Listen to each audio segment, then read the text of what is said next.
पालघर जिल्ह्यातील कुपोषण कधी संपणार? कुपोषणाचा कलंक हा कधी मिटणार? या दोन्ही प्रश्नांचं उत्तर एकच आहे, ते म्हणजे जेव्हा भ्रष्टाचार संपेल तेव्हाच कुपोषणाचा प्रश्न हा मार्गी लागेल. कुपोषणाला संपवण्यासाठी शासनाने गेल्या 35-36 वर्षांमध्ये अनेक योजना राबवल्या, अब्जावधी रुपये खर्च केले.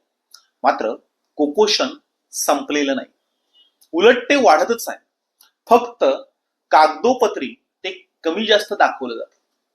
वस्तुस्थिती मात्र खूप वेगळी आहे. कुपोषणाच्या नावाखाली प्रचंड गैरव्यवहार सुरू आहे. अधिकारी, ठेकेदार आणि राजकारणी ही अठेरा टोळी हातात हात घालून या सगळ्या योजना लुटत आहेत. ही लुटमार जर थांबली तरच कुपोषण हे थांबू शकतं. मात्र गेल्या 35 वर्षामध्ये आलेले अनुभव हे अत्यंत वाईट आहेत. या भ्रष्टाचाराविरुद्ध केलेल्या कुठल्याही तक्रारीची कुणीही दखल घेत नाही. कारण मंत्रालयातील वरिष्ठ अधिकारी आणि संबंधित खात्याचे मंत्री या भ्रष्टाचारामध्ये सुरुवातीपासून सहभागी असतात. हे टक्केवारी घेतल्याशिवाय कुठल्याच निधीला मंजुरी दिली जात नाही.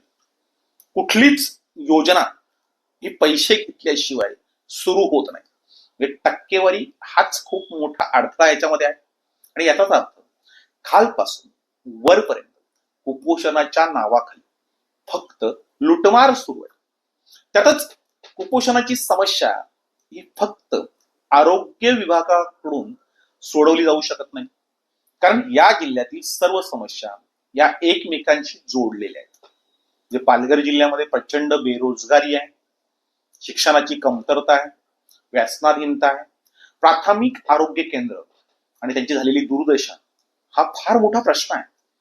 आरोग्य यंत्रणेकडे एकूणच सर्व शासकीय कार्यालयांमध्ये कर्मचाऱ्यांची असलेली कमतरता आणि अनेक योजनांचा अभाव, अनेक गोष्टींचा अभाव.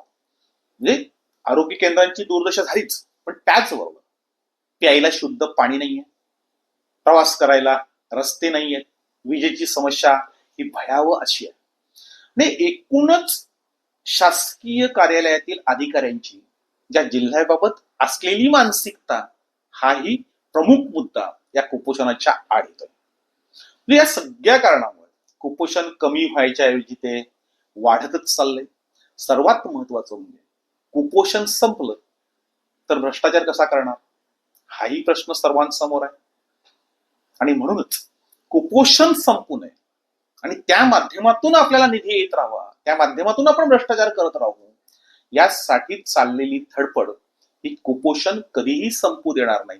कुपोषणाचा जो कलंक पालघर जिल्ह्यावर आहे तो मिटवायचा असेल तर सर्वात आधी कुपोषणासाठी ज्या योजना राबवलेल्या आहेत त्या योजनांमधील भ्रष्टाचाराची सखोल चौकशी झाली पाहिजे आणि आलेला निधी हा त्या योजनेसाठीच प्रामाणिकपणे राबवला पाहिजे. तरच हा कुपोषणाचा कलंक मिटू शकतो.